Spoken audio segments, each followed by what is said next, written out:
Hello there and welcome to the series of videos going through the content of A-Level Maths. Here we're looking at the topic of proof by contradiction, so we can answer questions from exercise 1a. Now, proving mathematical theorems is a very important topic and a very important idea. Without proving things mathematically, then all mathematical theorems would have no basis of being factually true. So mathematical proof is possibly one of the most important topics in maths, and proof by contradiction is one of the possible ways in which you can prove things.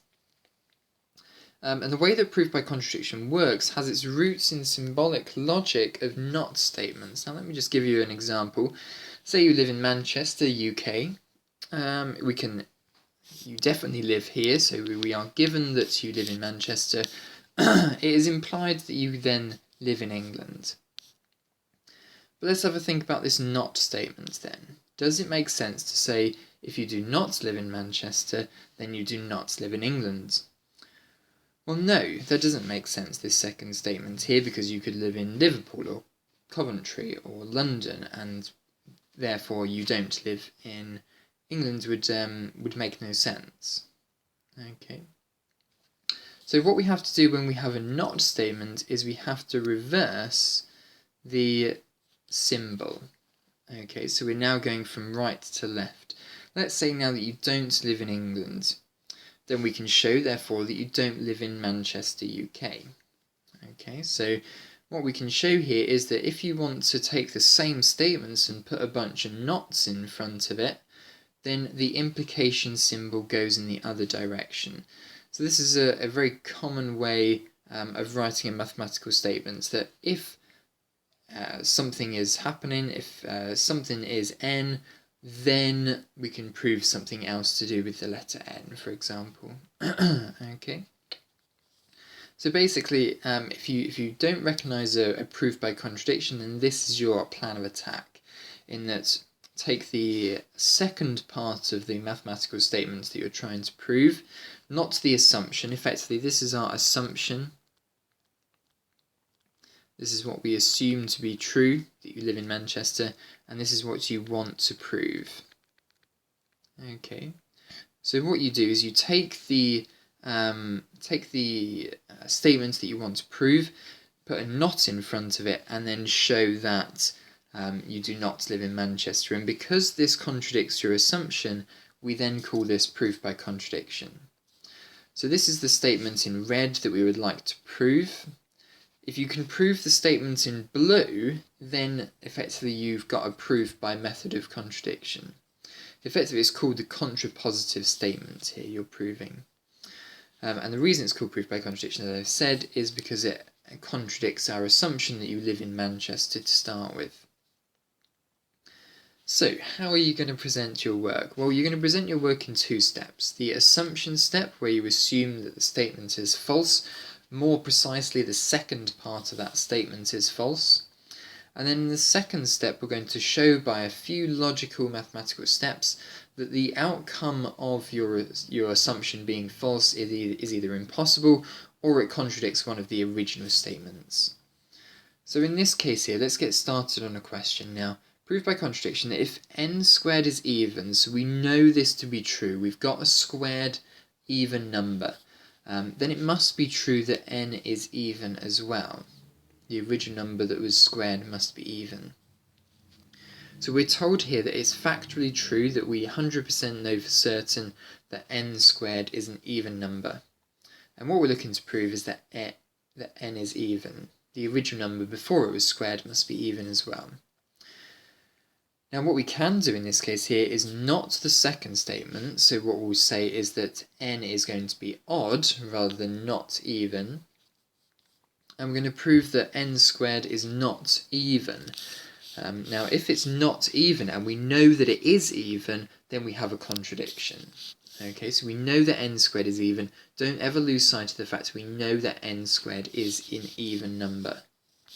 So our assumption then is that there exists an n value where n is not even or odd, but n squared is even. We know that n squared is even.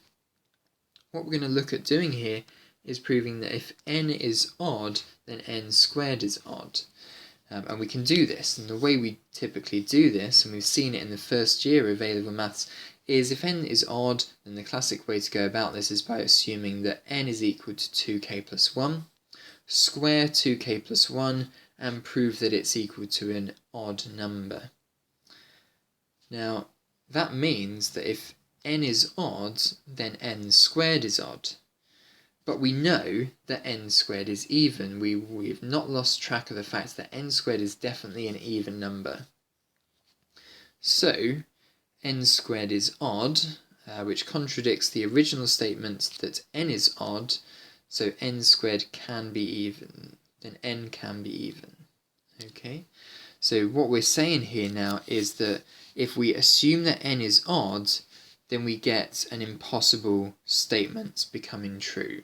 Okay, it's impossible because we know n squared is even, so it can't be the case that n squared is odd, so it can't be the case that our original assumption here was true. So we have to say, well, if that's wrong, then this must be wrong, so it must be the case that n is even instead. Okay, so you would write here then, which contradicts the original statements, that if n is odd, then n squared can be even. It doesn't, there's never a case where n does that.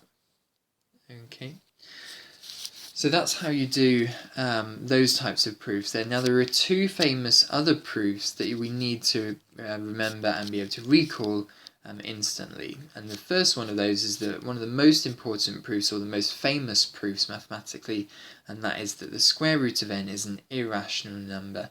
Just a reminder, a rational number is a fraction, so an irrational number is a number that can't be represented as a fraction. So therefore, if we're going to create a not statement, then what we're going to do here is say that square root of 2 is a rational number, and therefore it can be represented as a over b with a fraction in its simplest form. Now we'll come back to this simplest form. Why have we included that as a sentence in our assumption? And it's because we're going to contradict that part of this statement, that a over b is not in its simplest form. So what we're going to do then is start off with a few logical steps. Start with square root of 2 equals a over b. And let's just start rearranging here. So maybe times up by b, or square both sides first maybe, and times by b squared. Okay, now let's evaluate what we've got here to start with. On the left hand side we've definitely got an even number, because it's 2 times something, so it's definitely even. So therefore a squared must be even. And we've literally just seen about 30 seconds ago that if a squared is even, a must be even as well. Okay, so if a is even, then we can represent a as equal to 2n. So let's carry on our proof with a equals 2n. So sub this in, expand and do a bit of cancelling.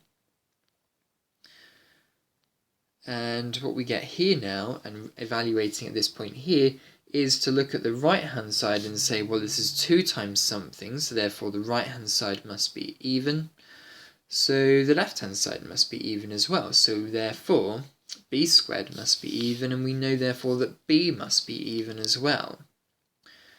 Now what's gone on here? We've got a is even and b that is even. And if we've ever got a fraction with an even number over an even number, then we can cancel out a factor of 2 from the top and the bottom. So we've just shown that a and b are both even. Therefore, the original statement that a over b is simplified is contradicted. It's not in its simplest form, because if a and b are both even, then we can cancel down this fraction a little bit more. But we assumed that a over b was in its simplest form to start with. So therefore, a over b was not in its simplest form to start with, which means that square root of 2 could not have been a rational number. So therefore, it must be an irrational number. Okay, now the students at Pythagoras's ancient school of mathematics and astronomy were studying this, and one of his followers came to him and proved this to him. And Pythagoras didn't like this. He liked that all numbers that he knew were fractions and could always be proved to be fractions. So he had this student killed because he didn't want this proof to get out into the wider domain. That's just a legend that has it. Okay, so that's the first type of proof that you're going to have to remember. Let's move on to the second one. This is Euclid's proof of infinitely many primes. So proof by contradiction that there are infinitely many prime numbers. Now I just remind, a prime number is a number that only has factors of 1 and itself. Okay, and we want to prove that there are infinitely many of these. So what's the opposite statement to this? Well, the opposite statement to this would be to say, well, there are a finite many amount of prime numbers. The largest being p subscript n.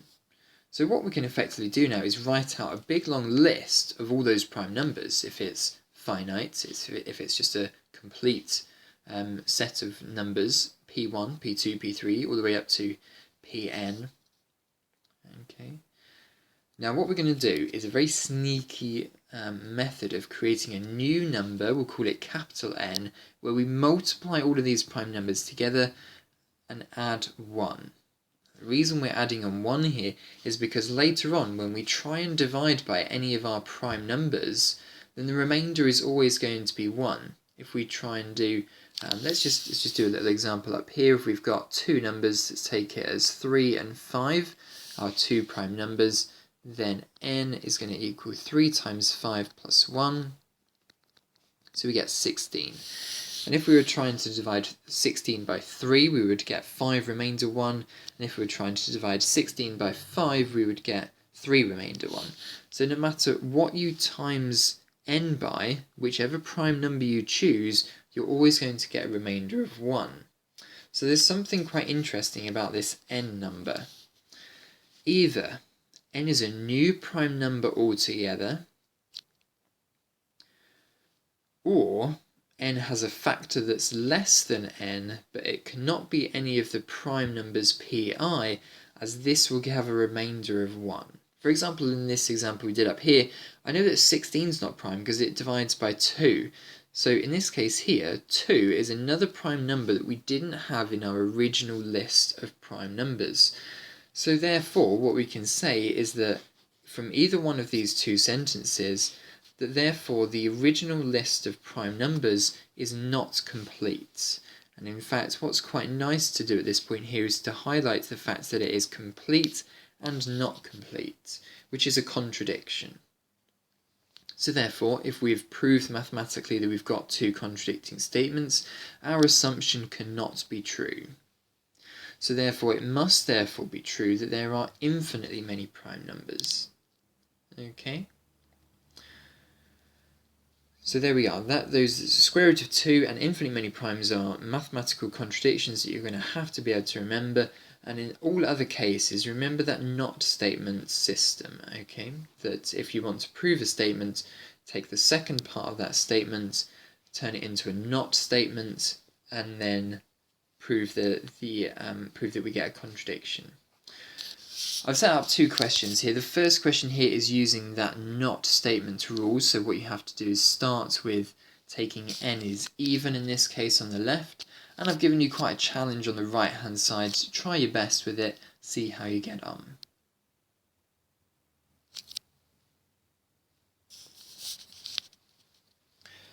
Okay, so question 3 then, let's give it a go. So the first thing we're going to have to do is assume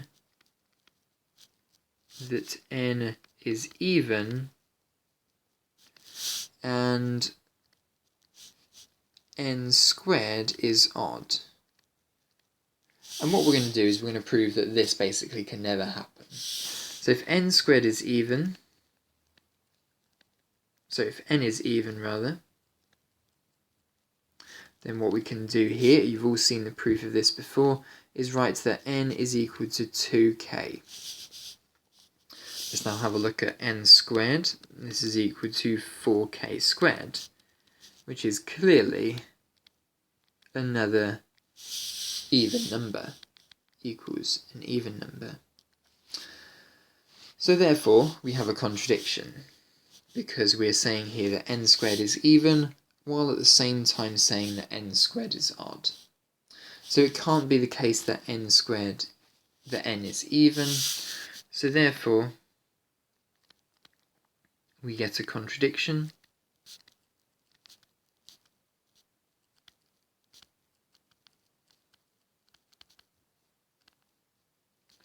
and n is even. So n is odd.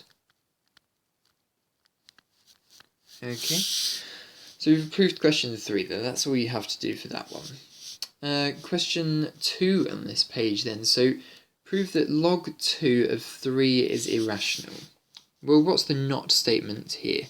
The not statement here is to say that log 2 of 3 is equal to a over b, or in other words, it is rational, a and b simplified fraction.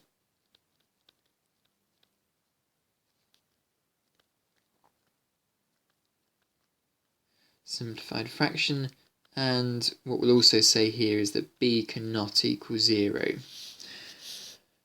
because you can't divide by 0.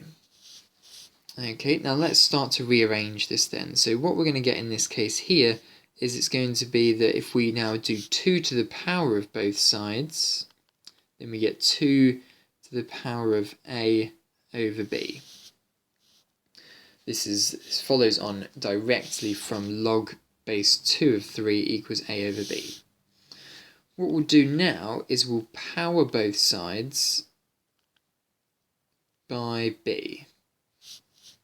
Okay, so b to the power of, both sides to the power of b is going to give us 3 to the power of b equals 2 to the power of a. Okay, so what we've got now is effectively 3 to the power of something equals 2 to the power of something, but a and b, but 2 and 3 are what we call co-prime. They have no common factors, their highest common factor is 1. So therefore, the only solution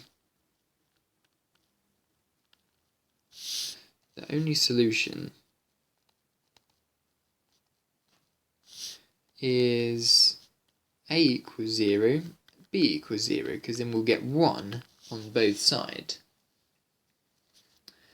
But we've clearly said before that b cannot be 0, and we've said here that b has to be 0. The only solution is when b is equal to 0. So therefore we have a contradiction. Therefore we get a contradiction. Okay, and that is how this proof goes here. Okay, right, so that's all we have to do in exercise 1a then. Now, this doesn't quite, there's a lot of strategy and structure to these types of proofs here. Make sure that you start off your proof by contradiction with assume something. Okay, and it's generally the opposite of the statements that you've got, or the opposite of the second part of the statements that you've got. Then it's a series of mathematical steps followed by some concluding sentences. Please do not miss out the concluding sentences part, because that is what summarizes up a proof by contradiction. It'd be effectively working out an answer to a question without actually writing x equals 5 at the end. Okay, please write out your concluding sentences. And have lots of practice on exercise 1a. Okay, so yeah, persevere through these difficult questions here. Do use the answers in the textbook as a guide, but do go to your teacher as well if you are struggling with these types of questions. Okay, thanks for watching.